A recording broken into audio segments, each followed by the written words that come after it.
Olá pessoal, na série Descomplique Aí de hoje falaremos sobre o gênero textual resenha. Querem saber mais?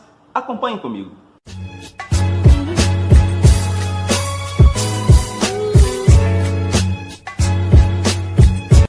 Então, gente, todos nós sabemos que a resenha é um dos gêneros textuais mais populares em nosso processo de comunicação contemporânea, do dia a dia da gente. Pois é muito comum acompanharmos em sites especializados resenhas sobre filmes e séries, resenhas sobre álbuns de nossos artistas preferidos, resenhas sobre livros, etc. A questão é que, principalmente a resenha acadêmica, também conhecida como resenha universitária, apresenta um rígido modelo de padronização pautado pela BNT, que é responsável pelo padrão de textos científicos.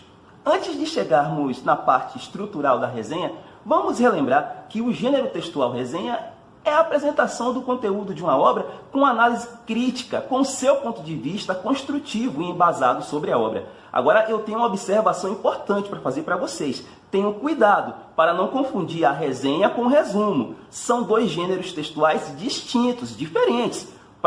Pois assim, observem, o resumo ele é um texto, é um tipo textual onde você não opina. No resumo você é neutro, enquanto a resenha ela é caracterizada por transmitir a sua opinião, a opinião pessoal sua, sendo que colocando de uma forma impessoal, na terceira pessoa. Vamos analisar detalhadamente isso, mas também vamos analisar, vamos conhecer, nesse momento, as normas da BNT que nos orientam a redigir uma resenha. Começaremos pelos lembretes da formatação no Word, pessoal. Lembrem que em uma resenha, a margem esquerda e a superior são de distanciamentos de 3 centímetros. A margem direita e a inferior são de 2 centímetros. O espaçamento que vocês utilizarão na resenha de vocês será de 1,5 entre linhas. Em relação à fonte da letra, para uma resenha, lembrem que só poderemos utilizar Times New Roman ou Arial. E o tamanho da fonte para todos os elementos da sua resenha é 12. Gente, a capa da resenha, caso seja exigida, segue as mesmas recomendações dos demais trabalhos acadêmicos, assim como a folha de rosto, que também é incluída como elemento pré-textual e indispensável para tornar o conteúdo mais organizado e completo. Lembrando que, no caso específico da resenha acadêmica crítica, esses elementos pré-textuais geralmente não são cobrados. Sendo assim, a primeira coisa a fazer é colocar o nome da instituição de ensino centralizada em caixa alta e no topo da página em negrito. Em seguida, dê um espaço com a tecla Enter, mantendo o parágrafo centralizado para colocar o nome do seu curso de graduação, também em caixa alta e em negrito. Se você for estudante do ensino básico, no local do nome do curso de graduação, você substitui pelo seu grau de ensino atual, seja ele Fundamental 2 ou Ensino Médio, também centralizado e em negrito. Na sequência, você clicará 2 vezes na tecla Enter. Em seguida, justificará o parágrafo para colocar em caixa alta e em negrito o nome da disciplina. Dando apenas um clique na tecla Enter, colocará o nome do professor ou professora em caixa alta e em negrito. Clicando mais uma vez na tecla Enter, colocará o seu nome também em caixa alta e em negrito. Agora, pessoal, se a sua resenha não for necessariamente um material avaliativo do universo acadêmico, do universo escolar, se não for, por exemplo, um TCC, se for uma resenha a ser postada em um site especializado em resenhas de filmes ou em resenhas de livros, de séries, etc., basta apenas vocês fazerem uma pequena adaptação em relação ao que foi demonstrado até agora, agindo da seguinte forma. Em primeiro lugar, você dará um clique em centralizar o parágrafo e, no topo da página, em negrito e em caixa alta, colocará o título da sua resenha. Na sequência, clique 2 vezes na tecla Enter. Em seguida, clique em justificar o parágrafo para colocar o seu nome completo, ou seja, o nome completo do resenhista, em negrito, sem caixa alta, pessoal. Clique mais uma vez na tecla Enter para colocar as suas respectivas referências de formação escolar, acadêmica ou profissional. Detalhe, sem caixa alta e sem negrito também. O que eu falarei de agora em diante obedecerá ao mesmo padrão para todos vocês, estudantes acadêmicos, estudantes do ensino básico e futuros resenhistas de sites de resenhas de filmes, séries, de livros, etc. Acompanhem comigo. Agora todos vocês clicarão 2 vezes na tecla Enter para desenvolver todas as etapas que compõem a resenha acadêmica crítica em texto corrido, viu, gente? Com sequências de parágrafos, sem subdivisões, sem aqueles subtítulos de introdução, desenvolvimento e conclusão, sem nada disso. É todo corrido, organizado simplesmente por parágrafos. Uma outra observação importante. As etapas que desenvolveremos sobre a resenha acadêmica crítica seguem a orientação tanto das normas da ABNT quanto das informações contidas no livro Fundamentos da Metodologia Científica, das autoras Marina de Andrade Marconi e Eva Maria Lacatz, onde somos informados que devemos obedecer a essa seguinte ordem de composição de uma resenha. Título da resenha acadêmica crítica, nome completo e referência escolar, acadêmica ou profissional do resenhista, referência bibliográfica da obra resenhada, referência do autor da obra, informações gerais sobre o autor e sobre o seu processo de construção da obra, resumo ou síntese da obra, avaliação crítica da obra, que é a apreciação do resenhista sobre a obra e indicações do resenhista sobre a obra.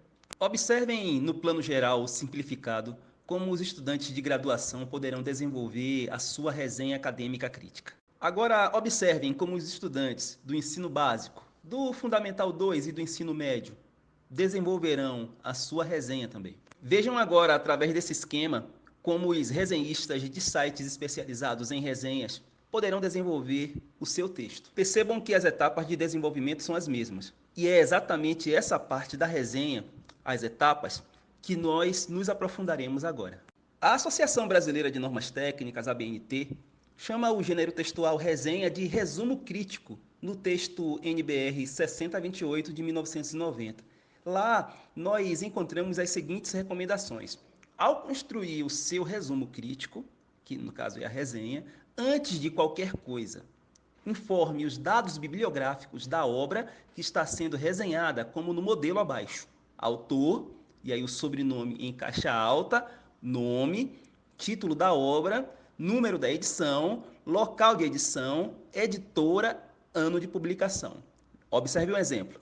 Nesse exemplo que nós temos aí, o autor é Jorge Amado, sendo que o sobrenome dele, Amado, aparece antes do nome. Depois nós temos o título, Capitães da Areia, o título da obra. Temos a edição, que é a terceira edição. Em seguida nós temos a editora, a José Olímpio, o ano, 1937, e o número de páginas, 342 páginas. Depois de informarmos os dados bibliográficos da obra, aí chega o momento da gente falar das credenciais do autor ou autora, as referências do autor da obra.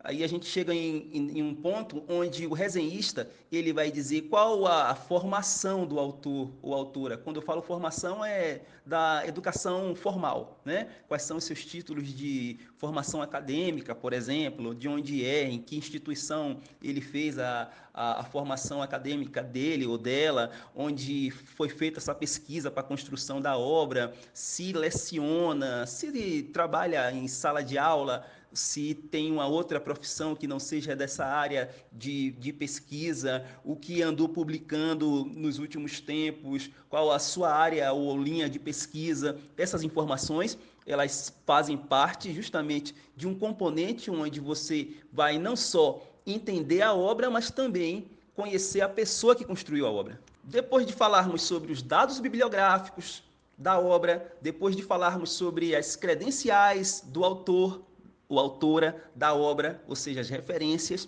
de quem construiu a obra, chega o momento de fazermos um resumo da obra. E aí o ideal é que tenham 3 a 5 parágrafos.